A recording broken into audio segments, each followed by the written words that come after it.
So this is the last video for the specific covering.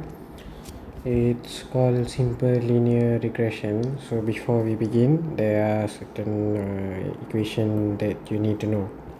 Okay, so the first and foremost is before that. Okay, now the first and foremost is we need to find the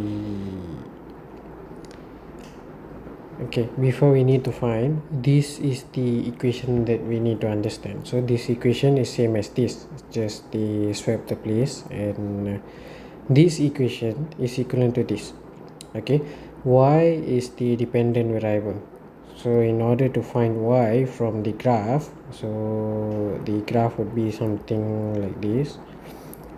So there are several scattered data. So using the scattered data, we do an assumption or estimation of the graph. So how does the amount grow? How does the value grow?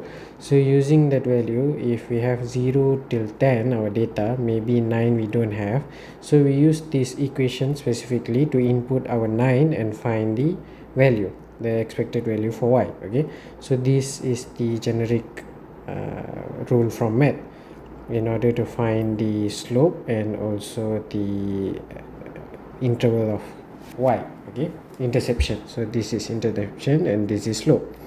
We use the same concept for this mathematical statistical stuff. Okay, now this is something that you need to remember. In order to find r square, we need to have the s regression divided by the total.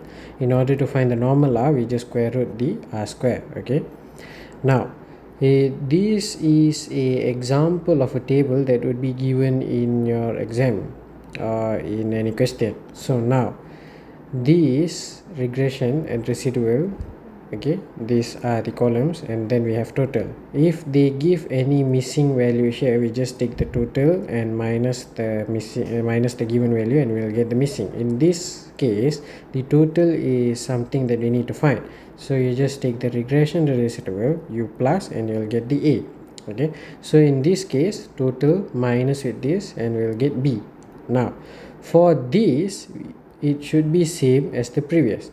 So ms regression is just same as ss regression, or ms regression is equivalent to ss regression divided by df of regression. Okay, so in this case, this divided by 1 is equivalent back to this, but in any specific case that we have 2, then it's a different problem. But usually this won't be as 2, this would be as 1. So you just need to follow the number beside. Now for d, this is equivalent, so the f is equivalent to r square, which is equivalent to ss regression divided by ss total. In this case, 751 divided by 808.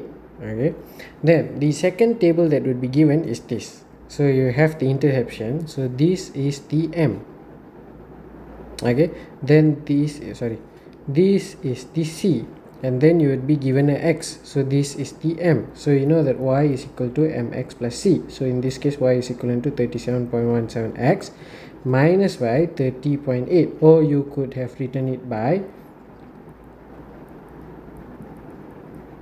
where for each x value it's increasing 37.17. okay, so the slope is this.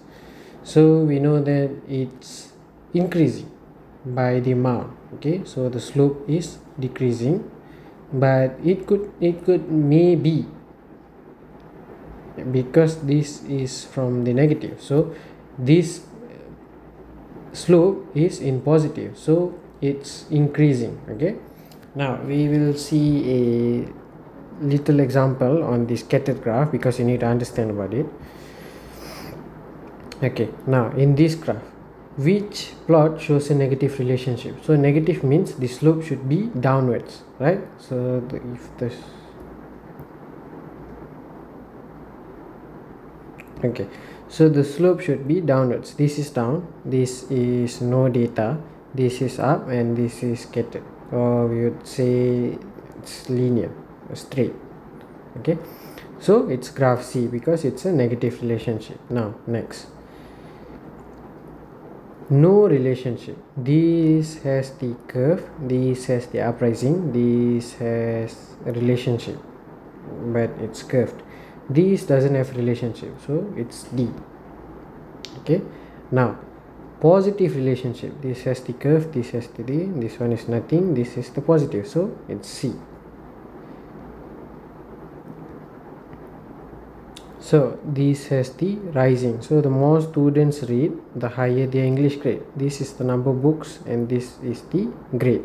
So the more it is, the higher it is. So it's like this. Okay. So x high, x high, y is also high.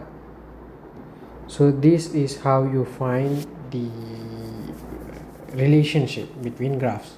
Okay. So this chapter is quite easier. Yeah, I forgot to mention something.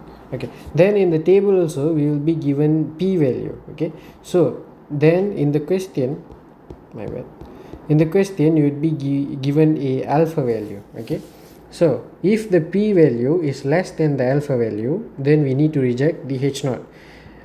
From the previous lecture, we know that h naught is something that we agree upon the statement given or the argument given. H1 is something that we oppose the argument given. So we maybe have the h naught high glucose and this one is low glucose. If the p value given is lower than the alpha value that's given from the question, maybe in this case we have 0.5 alpha value is higher, which means the given p value is lower than the alpha value, then we reject h naught. Okay, if the given p value, maybe it's 0.7, is higher than the given alpha value, which is 0.5 in this case, we say that it's failed to reject h naught, meaning we are not actually supporting the h naught, but we fail to reject the h naught. Okay, so these are the important terms that you need to know. The rest are just you need to plug in the value from here or plug off the value from here and support the given statement. Okay, practice more and we'll see. Bye.